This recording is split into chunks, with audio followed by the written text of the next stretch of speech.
नमस्कार दोस्तों, स्वागत है आपका स्टडी फॉर सिविल सर्विसेज में।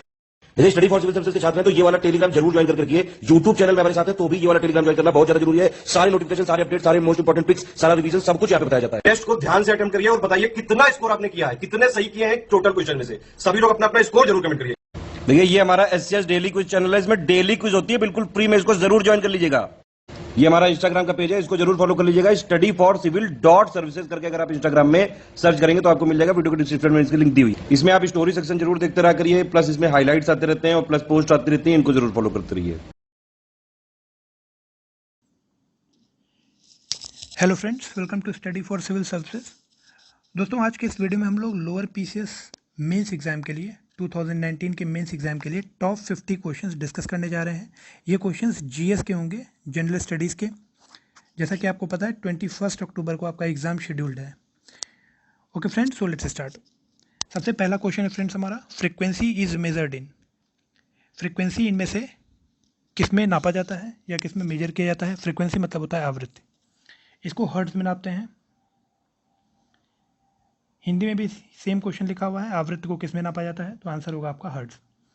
अगला क्वेश्चन है friends, Sonar is used by which of the following. इनमें से सोनार किसके द्वारा यूज किया जाता है? एस्ट्रोनॉट्स, डॉक्टर, इंजीनियर या सेलर? तो इसका राइट आंसर है सेलर।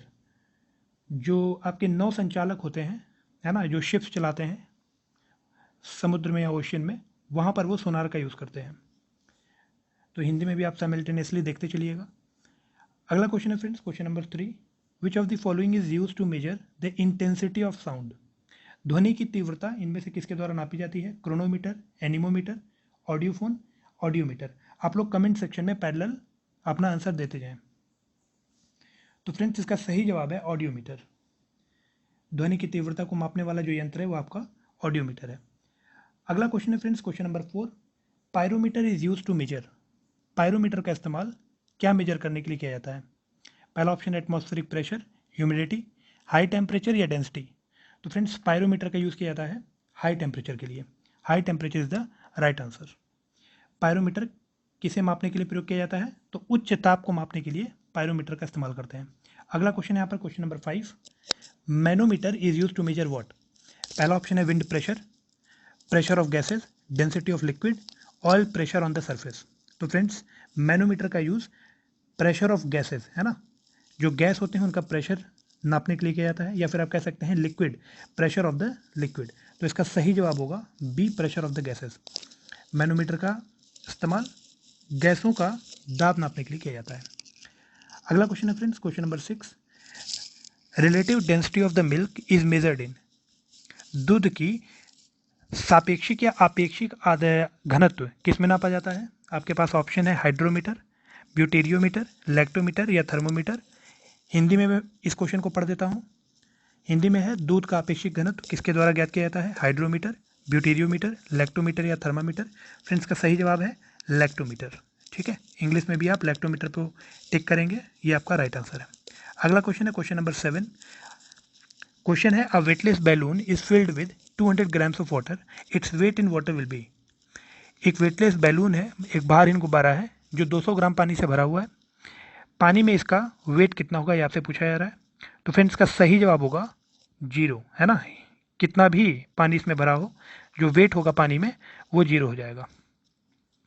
उसके बाद फ्रेंड्स, अगला क्वेश्चन है question number 8, the reason why clouds float in the atmosphere is there low. मतलब जो बादल होते हैं वो वायुमंडल में कैसे तैरते हैं, किस कारण तैरते हैं? क्योंकि उनका तापमान कम होता है, प्रेशर कम होता है, वेलोसिटी कम होती है या डेंसिटी कम होती है। तो फ्रेंड्स, अगर इसमें आप लॉजिक लगाएं तो टेम्परेचर, प्रेशर, वेलोसिटी इररिलेवेंट है। डेंसिटी इसमें राइट आंसर होना चाहिए। बिल्कुल, जो घनत्व होता है बादलों का वो बहुत कम होता है, जिसके कारण वो आकाश में फ्लोट करते हैं या वायुमंडल में तैरते हैं। तो घनत्व इसका सही जवाब होगा। आगे बढ़ते हैं फ्रेंड्स क्वेश्चन नंबर 10 की तरफ। The wavelength of visible light to which human eye is the most sensitive. पूछा जा रहा है आपसे, दृश्य प्रकाश का वह तरंग दैर्घ्य जिसमें जो मानव आँख होती है वो सबसे ज़्यादा सेंसिटिव होती है। तो फ्रेंड्स, आपके पास 4 ऑप्शन है, 6050 एमस्ट्रॉन्ग, ए फॉर एमस्ट्रॉन्ग, है ना। जो तरंग दैर्घ्य होती है वेवलेंथ, उसकी यूनिट होती है एमस्ट्रॉन्ग। इसको नैनोमीटर में भी मेजर किया जाता है। 1 नैनोमीटर बराबर आप कह सकते हैं 10 एमस्ट्रॉन्ग होता है। ठीक है, तो यहाँ पर लिखा हुआ है 550 एमस्ट्रॉन्ग। तो इस तरह से नैनोमीटर में 550 नैनोमीटर तक की जो तरंगदैर्घ्य की दृश्य प्रकाश होती है वो ह्यूमन आई के लिए सबसे ज़्यादा सेंसिटिव होती है, तो इसका सही जवाब होगा 550 एंगस्ट्रॉम। हिंदी में भी सेम क्वेश्चन लिखा हुआ है, मैं हिंदी में साइमल्टेनियसली आपके लिए पढ़ता जा रहा हूँ, है ना। When light passes from one medium to another, it remains unchanged. जब प्रकाश एक माध्यम से दूसरे माध्यम में जाता है तो इनमें से क्या नहीं बदलता है? ध्यान दीजिएगा, क्या नहीं बदलता है, अनचेंज पूछा गया है। फ्रीक्वेंसी, वेलोसिटी, वेवलेंथ या इंटेंसिटी। हिंदी में क्वेश्चन पढ़ देते हैं एक बार। जब प्रकाश एक माध्यम से दूसरे माध्यम में जाती है तो क्या अपवर्तित रहता है? आवृत्ति, वेग, तरंगदैर्घ्य या तीव्रता। तो फ्रेंड, जो फ्रीक्वेंसी होती है वो आपकी अपवर्तित रहती है, ठीक है। जो फ्रीक्वेंसी होती है वो नहीं बदलती है जब लाइट एक मीडियम से दूसरे मीडियम में जाती है।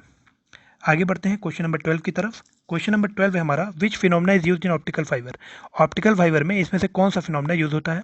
इंटरफेरेंस, पोलराइजेशन, रिफ्रैक्शन या टोटल इंटरनल रिफ्लेक्शन, अर्थात पूर्ण आंतरिक परावर्तन। तो आई होप इसका आंसर आप सभी लोग को पता होगा। फ्रेंड्स, इसका सही जवाब है टोटल इंटरनल रिफ्लेक्शन। जो ऑप्टिकल फाइबर होता है वो टोटल इंटरनल रिफ्लेक्शन या फिर पूर्ण आंतरिक परावर्तन के कॉन्सेप्ट पे काम करता है। अगला क्वेश्चन है question number 13, which of the following is use to take 3D pictures. त्रिविमीय जो चित्र होते हैं उनको लेने के लिए इनमें से किसका यूज़ किया जाता है? 4 ऑप्शन है आपके पास, फोटोग्राफी, होलोग्राफी, रेडियोग्राफी या नन ऑफ द अबव। तो जो होलोग्राम या होलोग्राफी होता है उसका इस्तेमाल किया जाता है 3D पिक्चर्स को लेने के लिए। त्रिविमीय चित्र लेने के लिए होलोग्राफी का इस्तेमाल किया जाता है। अगला क्वेश्चन है friends question number 14, the colour of A star indicates. एक तारे का रंग क्या दर्शाता है? एक तारे का रंग क्या बताता है? तो आप कह सकते हैं कि टेम्परेचर और हीट, है ना। एक तारे का कलर उसका टेम्परेचर या हीट को बताता है। तो फ्रेंड्स, बी ऑप्शन इसका सही होगा। बाकी सारे ऑप्शन इरेलेवेंट और इलॉजिकल हैं। आगे बढ़ते हैं फ्रेंड्स क्वेश्चन नंबर 15 की तरफ। क्वेश्चन नंबर 15 है हमारा, what type of lenses are used for reading glasses. पढ़ने के लिए, किताब पढ़ने के लिए आप कह सकते हैं किस तरह का लेंस का इस्तेमाल किया जाता है? तो फ्रेंड्स, का सही जवाब होगा कॉन्वेक्स लेंस। कई बार एग्जाम में पहले भी पूछा जा चुका है, तो इसको आप एज इट इज़ याद कर लें कि जो रीडिंग ग्लासेस होती हैं उनमें कॉन्वेक्स लेंस या उत्तल दर्पण, ठीक है। कॉन्वेक्स को उत्तल दर्पण कहा जाता है, कॉनकेव आपका अवतल दर्पण होता है। 16 क्वेश्चन है आपका, used as snow proof for automatic engines. Automatic engines में स्नो प्रूफिंग के लिए किसका इस्तेमाल करते हैं? तो फ्रेंड्स, का सही जवाब होगा इथाइलिन ग्लाइकोल। इथाइलिन ग्लाइकोल का इस्तेमाल ऑटोमेटिक इंजन्स में स्नो प्रूफिंग के लिए करते हैं, ध्यान रखिएगा। हिमरोधी, है ना, इथाइलिन ग्लाइकोल आपका स्वचालित इंजनों में हिमरोधी का काम करता है, तो इसका सही जवाब हो जाएगा इथाइलिन ग्लाइकोल। क्वेश्चन नंबर 17 पे आ जाते हैं, व्हेन आइस मेल्ट्स इट्स। पूछा जा रहा है जब बर्फ पिघलता है तो उसका वॉल्यूम इंक्रीज करता है, मतलब आयतन बढ़ेगा, आयतन घटेगा, द्रव्यमान बढ़ेगा या द्रव्यमान घटेगा। तो फ्रेंड्स, का सही जवाब है वॉल्यूम डिक्रीजेज। जब आइस मेल्ट होता है तो इसका वॉल्यूम डिक्रीज करता है, तो ये बी ऑप्शन इसका सही होगा। आगे बढ़ते हैं फ्रेंड्स क्वेश्चन नंबर 18 की तरफ, pendulum clock can move faster. जो पेंडुलम घड़ी होती है वो ज़्यादा तेज़ी से चल सकती है किस सीजन में? गर्मी में, ठंडी में, मतलब ग्रीष्म ऋतु में, शीत ऋतु में, बसंत में या वर्षा ऋतु में। तो फ्रेंड्स, का सही जवाब होगा विंटर्स। विंटर्स में जो पेंडुलम क्लॉक होती है वो ज़्यादा तेज़ी से चलने लगती है। क्यों? क्योंकि उसकी लेंथ होती है वो घट जाती है ना। जो लेंथ होती है वो कम हो जाती है, तो आप कह सकते हैं कि जो टाइम है ना, उसको बहुत कम टाइम लगता है स्विंग करने में। तो पेंडुलम घड़ी तीव्र गति से चलती है शीतकाल में, ठीक है। आगे बढ़ते हैं फ्रेंड्स, अगला क्वेश्चन हमारे पास question number 19, the reason for spherical shape of rain drop. बहुत इंपॉर्टेंट क्वेश्चन है एंड रिपीटेडली कई बार एग्जाम में पूछा जा चुका है, तो इस पर आप लोग फोकस कीजिएगा कि जो वर्षा की बूंदें होती हैं वो गोलाकार या आप कह सकते हैं स्फेरिकल शेप की क्यों होती हैं। तो ऑप्शन लिखे हैं आपके पास, डेंसिटी ऑफ द लिक्विड, द्रव का जो द्रव्यमान होता है उसके कारण, पृष्ठ तनाव या सरफेस टेंशन के कारण, वायुमंडलीय दाब या एटमॉस्फेरिक प्रेशर के कारण, या फिर गुरुत्व के कारण, ग्रेविटी के कारण। तो फ्रेंड्स, इसका सही जवाब होगा सरफेस टेंशन। ध्यान रखिएगा, जो पृष्ठ तनाव होता है उसके कारण जो वर्षा की बूंदें होती हैं वो गोलाकार आकृति की होती हैं। पृष्ठ तनाव इसका सही जवाब होगा। आगे बढ़ते हैं क्वेश्चन नंबर 20 की तरफ, द हाईएस्ट कंसेंट्रेशन इज। स्नेहता पूछा जा रहा है आपसे कि किसकी सबसे ज़्यादा है। तो water, air, blood, Honey. Logical आप कह सकते हैं कि कॉमन सेंस भी है। हनी जो होता है वो सबसे ज़्यादा कॉन्सेंट्रेटेड आप कह सकते हैं लिक्विड होता है, ठीक है। सबसे ज़्यादा जो श्यानता होती है ये आपकी शहद की होती है, ध्यान रखिएगा। विच of the following state does not make it's boundary with Bangladesh. इनमें से कौन सा राज्य बांग्लादेश के साथ अपनी बाउंड्री साझा या सीमा साझा नहीं करता है? 4 ऑप्शन है आपके पास, असम, नागालैंड, मेघालय या मिजोरम। तो फ्रेंड्स, मैप का अगर बेसिक नॉलेज भी है तो आप इजी वे में क्वेश्चन अटेम्प्ट कर ले जाएंगे। इसका सही जवाब होगा नागालैंड, है ना, क्योंकि नागालैंड आपका ऊपर पड़ जाता है, ध्यान रखिएगा। तो निम्न में से कौन सा राज्य बांग्लादेश के साथ सीमा नहीं बनाता है, तो इसका सही जवाब होगा नागालैंड। आगे बढ़ते हैं फ्रेंड्स क्वेश्चन नंबर 22 की तरफ। Which one of the following given city situated eastern most, इनमें से कौन सा शहर सबसे ज़्यादा पूर्व में स्थित है या सुदूर पूर्व में स्थित है? हैदराबाद, भोपाल, लखनऊ, बेंगलोर।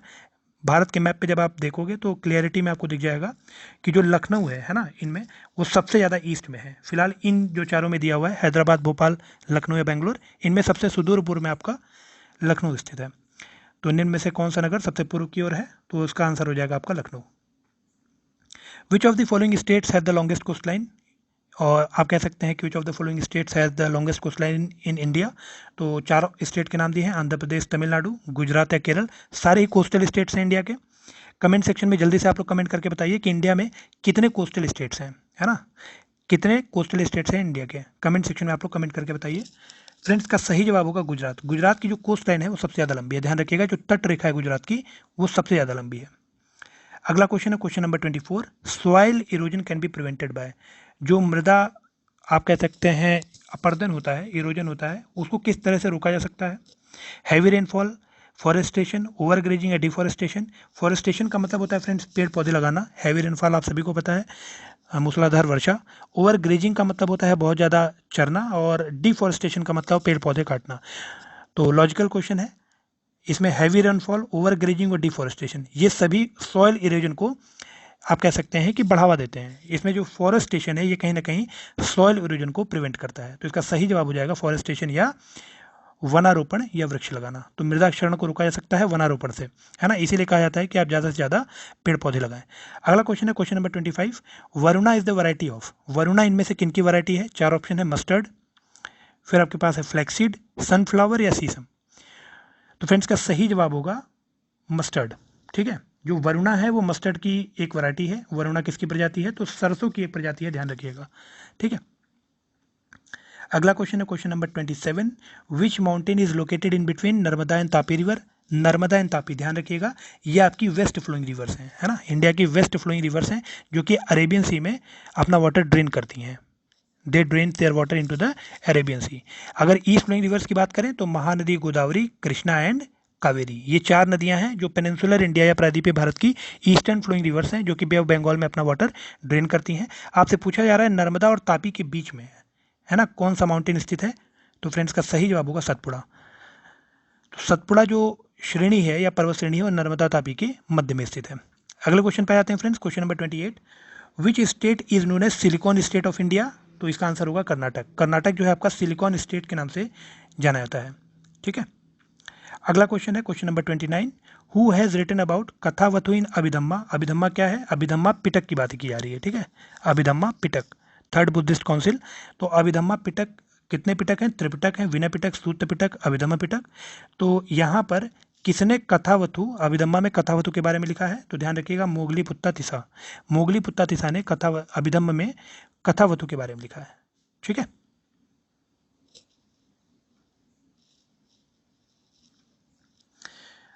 सॉरी, ये थोड़ा सा टेक्निकल इश्यूज हो जाते हैं, एक सेकेंड। हम लोग क्वेश्चन नंबर 28 पे थे। जी हाँ, माफ़ी चाहता हूँ, थोड़ा सा टेक्निकल इशू हो जाता है। तो इसमें फ्रेंड्स अगला क्वेश्चन हमारे पास क्वेश्चन नंबर 28। भारत के किस राज्य को, ये वाला हो गया, सिलिकॉन स्टेट के नाम से जाना जाता है, कर्नाटक। हाँ, क्वेश्चन है अपना क्वेश्चन नंबर 30।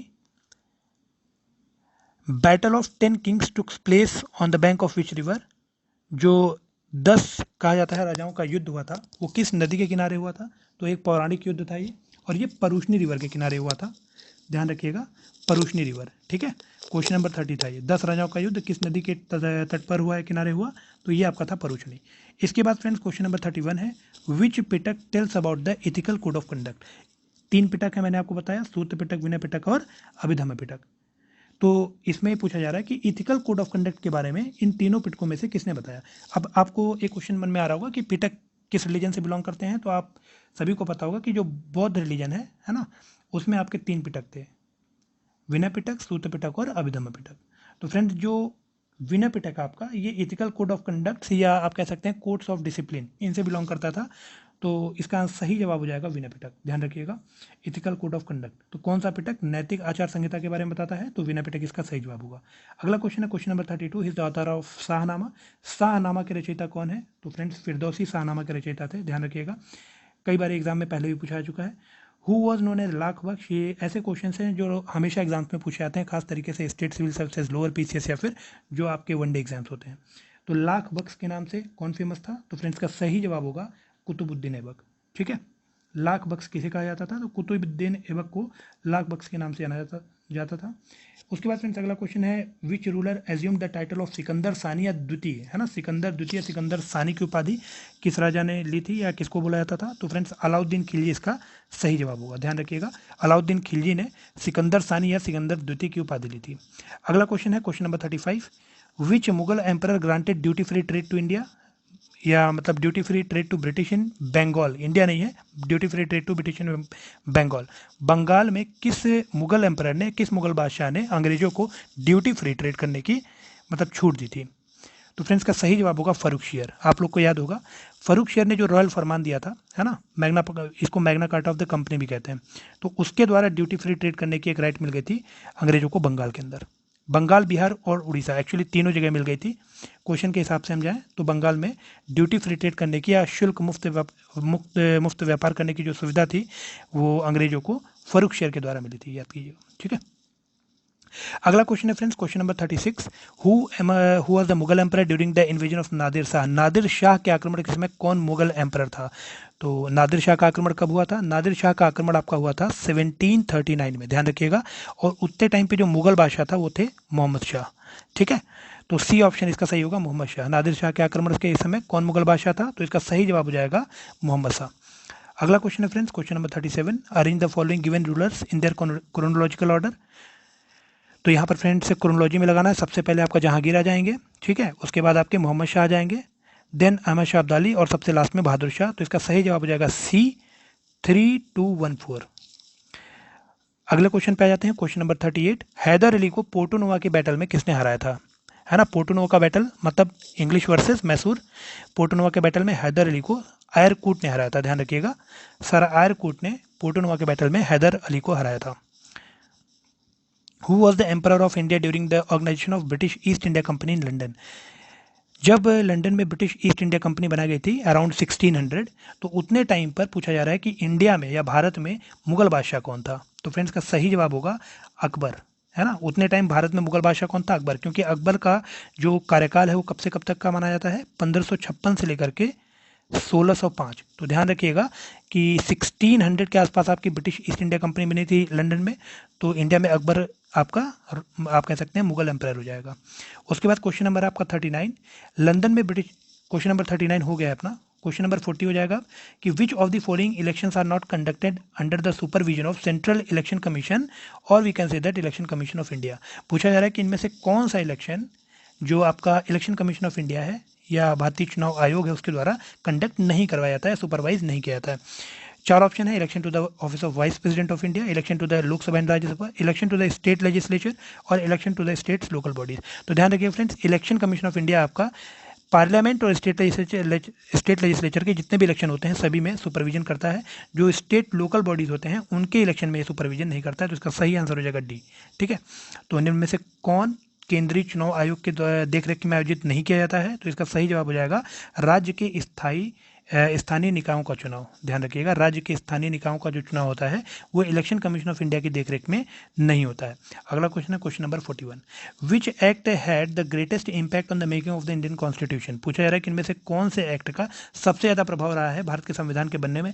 तो पहला ऑप्शन है आपका जो गवर्नमेंट ऑफ इंडिया एक्ट 1919 था, government of India act 1935, government of India act 1915, government of India act 1909। तो फ्रेंड्स का सही जवाब होगा गवर्नमेंट ऑफ इंडिया एक्ट 1935। जो आपका भारत सरकार अधिनियम 1935 था वो आप कह सकते हैं उसका सबसे ज़्यादा इम्पैक्ट आपको मिलता है इंडियन कॉन्स्टिट्यूशन या भारत के संविधान में। अब इसमें कुछ और 2-3 बातें हैं, जल्दी से आप देख लीजिए। गवर्नमेंट ऑफ इंडिया 1919 का क्या इंपॉर्टेंस है, यहाँ पर प्रांतों में, ध्यान रखिएगा, प्रांतों में डायरकी लगाई गई थी, मतलब जो द्वैत शासन था वो प्रांतों में लगाया गया था, dyarchy at the provinces. Government of India 1935 की बात करें तो सेंटर में डायरकी लगाई गई थी, मतलब जो द्वैत शासन था वो केंद्र में लगाया गया था। ठीक है। 1909 का इंपॉर्टेंस आप सभी को पता है, इसको मॉर्ले मिंटो रिफॉर्म के नाम से भी जाना जाता है। मॉर्ले मिंटो रिफॉर्म में आपका जो मुस्लिम है इनको सेपरेट इलेक्टोरेट प्रोवाइड किया गया था। मतलब कम्युनल बेसिस पे आप देखिए इंडिया में डिवीजन सबसे पहली बार कब से स्टार्ट हुआ, 1909 से। उसके बाद फ्रेंड क्वेश्चन नंबर 42 है, विच of the following is not correctly matched, इनमें से कौन सा सही मिलान नहीं है। राइट टू इक्वलिटी 14 to 18 बिल्कुल सही है। Right to freedom of religion 25 to 28 ये भी सही है। कल्चरल एंड एजुकेशनल राइट आपका 29-30 में ही दिया गया है, ठीक है। तो जो आपका राइट अगेंस्ट एक्सप्लॉयटेशन लिखा हुआ है ना, ये गलत लिखा हुआ है, ये आपका 23 and 24 है, ध्यान रखिएगा। 23 और 24 में राइट अगेंस्ट एक्सप्लॉयटेशन मिलता है, तो इसका सही जवाब हो जाएगा राइट अगेंस्ट एक्सप्लॉयटेशन 20 और 22 है ना। शोषण के विरुद्ध अधिकार किस में है, तो ये आपका 23 और 24 में है, ध्यान रखिएगा। उसके बाद friend question number 43, who among the following has the right to declare any area as a scheduled area, किसी भी क्षेत्र को अनुसूचित क्षेत्र घोषित करने का अधिकार किसके पास है, तो इसका सही जवाब होगा प्रेसिडेंट। प्रेसिडेंट के पास किसी भी क्षेत्र को अनुसूचित क्षेत्र घोषित करने का एक आप कह सकते हैं स्पेशल राइट होता है, तो इसका सही जवाब हो जाएगा राष्ट्रपति।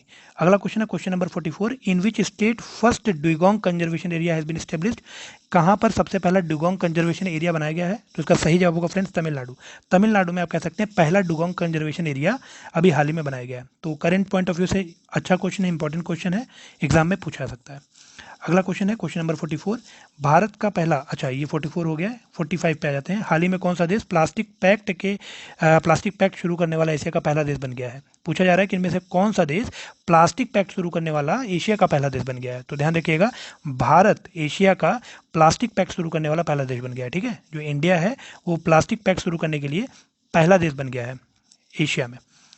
उसके बाद है क्वेश्चन नंबर 46, हाल ही में मलेशिया के नए प्रधानमंत्री के रूप में किसे नियुक्त किया गया है, तो इस्माइल सबरी याकूब।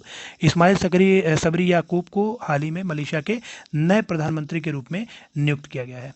क्वेश्चन नंबर 47, हाल ही में सिंगापुर भारत समुद्री द्विपक्षीय अभ्यास मतलब सिम्बैक्स का 28वां संस्करण कहाँ पर हुआ है, तो सिम्बैक्स का जो 28th एडिशन था फ्रेंड्स वो आपका साउथ चाइना सी या दक्षिण चीन सागर में भी आयोजित किया गया है। Singapore India maritime bilateral exercise, इसको शॉर्ट में सिम्बैक्स कहा जाता है, ठीक है। तो South China Sea is the right answer. अगला क्वेश्चन है question number 48, recently India first building made of bio bricks has been inaugurated at, मतलब जैव जो ईंटें होती हैं उनसे हाल ही में सबसे पहले कहाँ पर बिल्डिंग बनाई गई है इंडिया में, तो फ्रेंड्स आईआईटी हैदराबाद ने भी हाल ही में एक बिल्डिंग बनाया है जो पूरा बायो ब्रिक से बना हुआ है या जैव ईंटों से बना हुआ है, तो इसका सही जवाब हो जाएगा आईआईटी हैदराबाद, ठीक है। क्वेश्चन नंबर 49 जो कि आज का सेकंड लास्ट क्वेश्चन है, हाल ही में जारी तापस पोर्टल किससे संबंधित है, शिक्षा, कोरोना वायरस, खेल, इनमें से कोई नहीं। तो जो तापस पोर्टल है ध्यान रखिएगा फ्रेंड्स ये एजुकेशन से रिलेटेड है, तो इसका सही जवाब हो जाएगा शिक्षा, ठीक है। जो तापस प्लेटफॉर्म है ये आपका एजुकेशन से रिलेटेड है। अगला क्वेश्चन है क्वेश्चन नंबर 50 जो कि आज का आखिरी सवाल है, the recently released PM Daksh portal is related to which of the following, हाल ही में जारी किए गए पीएम दक्ष पोर्टल इनमें से किससे संबंधित है, skill development, sports, medical, education. तो फ्रेंड्स जो पीएम दक्ष पोर्टल है ये आपका कौशल विकास या स्किल डेवलपमेंट से रिलेटेड है। तो हिंदी में आप देख सकते हैं हाल ही में पीएम दक्ष पोर्टल निम्नलिखित में से किससे संबंधित है, तो इसका सही जवाब हो जाएगा कौशल विकास। Okay friends, so thank you so much for participating in this quiz.